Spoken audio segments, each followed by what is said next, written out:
Fuse register, कौन सा register आ जाता है? फ्यूज। फ्यूज रजिस्टर, जिस रजिस्टर के ऊपर क्या लिखा होगा? 0, उसको फ्यूज बोलते हैं। टेस्टिंग बताओ क्या क्या है?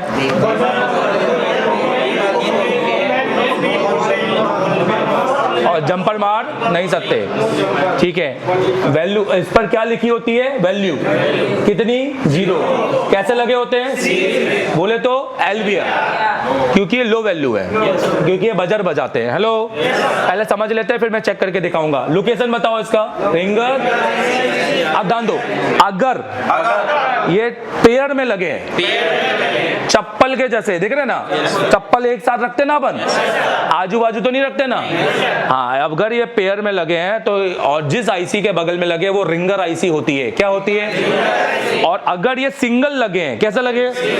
तो ये ज्यादातर हमेशा 4 वोल्टेज की लाइन में लगे होंगे, बीबैट या वीपीएच की लाइन में, इसको बोलेंगे इनपुट लाइन। तो ये भी दिखाता हूं अभी मैं, और अभी मैं इसको टेस्ट कराता हूं। अब ये काम क्या करता है पहले समझो, पढ़ो।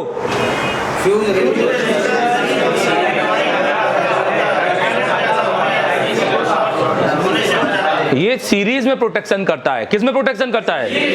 क्योंकि सीरीज में भी तो प्रोटेक्शन चाहिए ना। तो ये कैसा होता है समझो, ये ऐसा होता है कि ये रजिस्टर का एक एम्पियर फिक्स होता है। अभी एम्पियर तो हम निकाल नहीं सकते क्योंकि स्पेसिफिकेशन पीडीएफ रहते नहीं है। मान लेते हैं इस रजिस्टर का एम्पियर है 300 मिली एम्पियर। कितना है बताइए? तो कंपनी बोलती है 300 भेजो, 300 निकालो, 250 भेजो, 250 निकालो। पर अगर गलती से कितना आ गया 350, तो ये आईसी डैमेज होगी ना। इसके अंदर का जो वायर है वो टूट जाएगा और ये प्रोटेक्शन कर देगा। हेलो, ये अपने से अतिरिक्त करंट को भेजने देता नहीं है। फ्यूज जैसा है, जैसे घरों में पहले चीनी मिट्टी में यूज होते थे फ्यूज वायर जैसा, ज्यादा वोल्टेज आने पर वो क्या हो जाते थे? टूट जाते थे। लोड आने पर टूट जाते थे, ये लोड आने पर टूट जाता है। रिंगर एम्पलीफायर, तो ये आईसी हमारी कौन सी आईसी है? रिंगर। क्यों? Fuse register. एक फोटो खींचो जरा।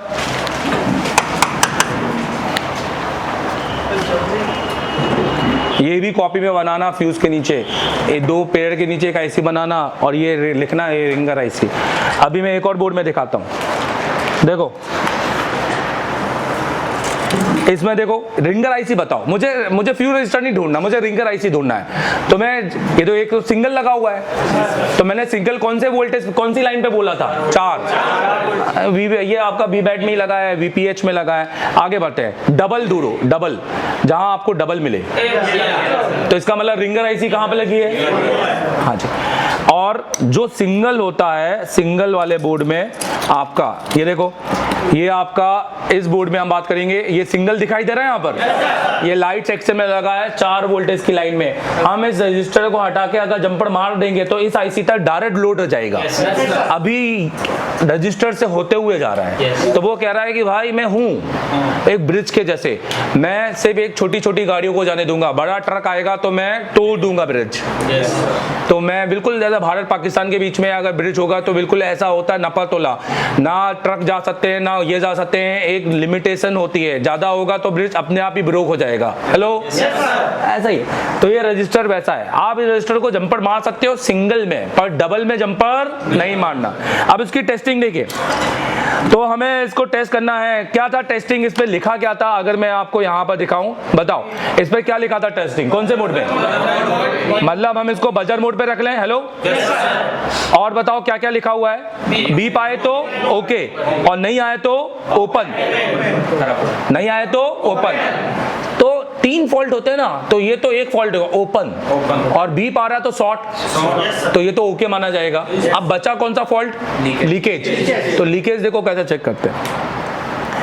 तो पहले लाइट जला लेंगे। अब देखिए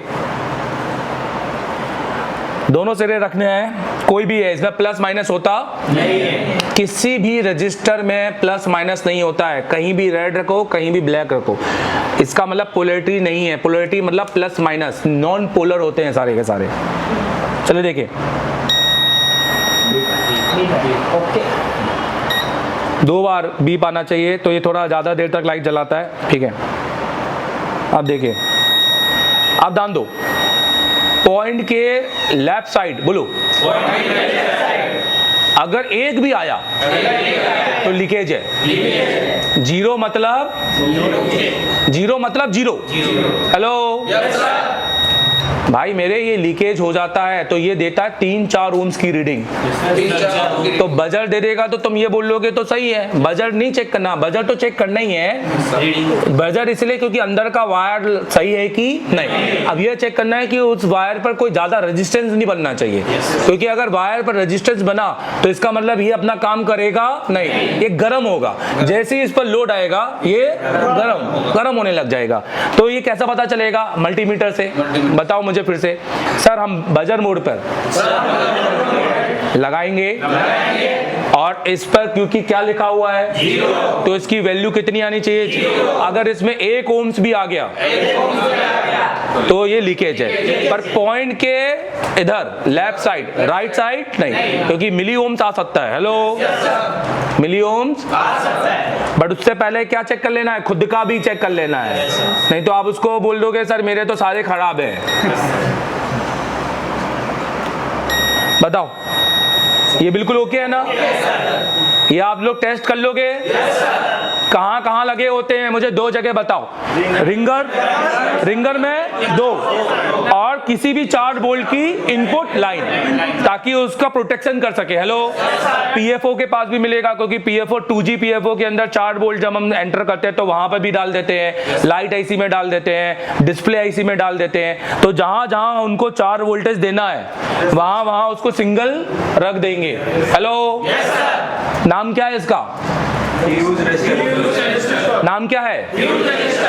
इससे पहले क्या पढ़ा था?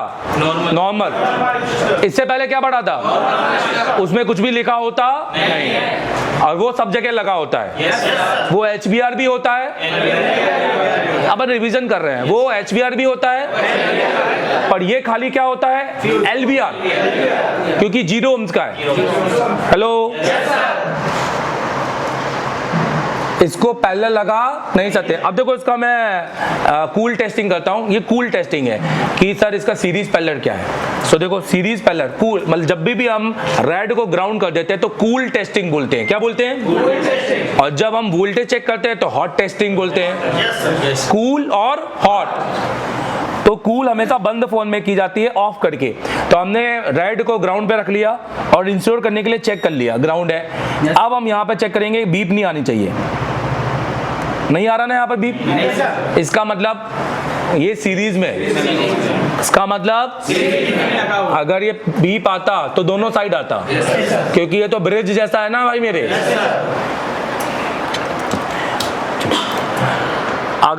अगला चेक करते हैं। तो भाई अभी तक हमने 2 रजिस्टर पढ़े। कौन कौन से रजिस्टर पढ़े? Normal, fuse. फिर से बोलो। नॉर्मल रजिस्टर HBR भी होते हैं, लोकेशन ऑल, लोकेशन, और दूसरा हमने क्या पढ़ा? फ्यूज। और ये केबल LBR, ये केबल और लोकेशन 2 रिंगर और इनपुट, वो इनपुट सप्लाई, इनपुट। अब इनपुट सब लाइनों का कुछ ना कुछ इनपुट होगा ही है ना।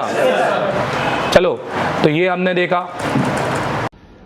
क्या कर रहे हो यार? अभी तक दुकान में बैठे हो, यूट्यूब देख रहे हो, एक मोबाइल आता है सोल्यूशन देखते हो, या सिर्फ दूसरों को काम दे रहे हो? तो यार आप अपना ना कर रहे हो अपना सत्यानाश। यार इस लाइन से क्यूट हो जाओगे अगर आपने सीखा नहीं। अभी आगे जा रहा है जमाना, 5G के ऊपर हो चुका है, और अभी आपको 4G भी नहीं आता है।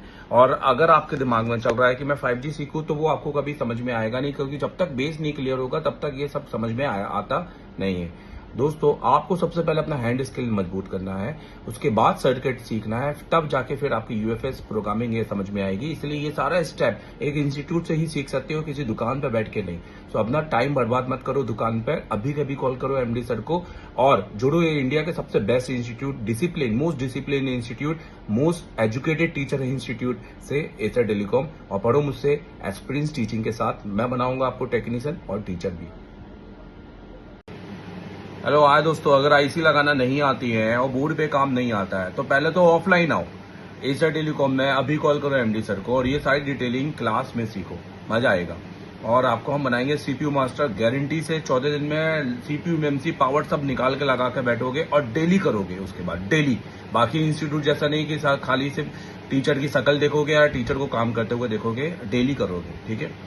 और अगर आईसी निकालते लगाते आती है तो भैया ये सारी पूरी क्लासेस आप देख सकते हो अपनी शॉप पर बैठकर, अपनी दुकान पर बैठकर, कभी भी कहीं पर भी, हिमालय पे बैठना है या कहीं पे भी बैठना है, आप देख सकते हो। एक नहीं 11 अगले महीने तक की, पुराने महीनों तक की और 11 अगले महीनों की अपडेट, कि अगले मैं 11वें महीने में क्या अपडेट पढ़ा रहा हूँ। उसके लिए ऑनलाइन एप्लीकेशन है, अभी कर लो डाउनलोड हमारा मोबाइल ऐप, और उसके लिए अगला वीडियो देखो कैसे ऐप डाउनलोड करना है।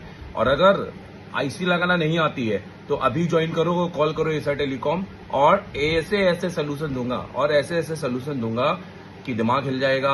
और टेक्नीशियन से टीचर बनाऊंगा, एक दिल्ली में तुम्हारा भी छोटा इंस्टीट्यूट खुलवाऊंगा। समझ में आ रहा है मेरी बात, ठीक है। ऐसा ही नहीं है, 10 साल से ऊपर का एक्सपीरियंस है, कोर स्टडी का एक्सपीरियंस है, टीचिंग का एक्सपीरियंस है, कोई दुकान पे बैठने वाला एक्सपीरियंस नहीं है। Thank you very much.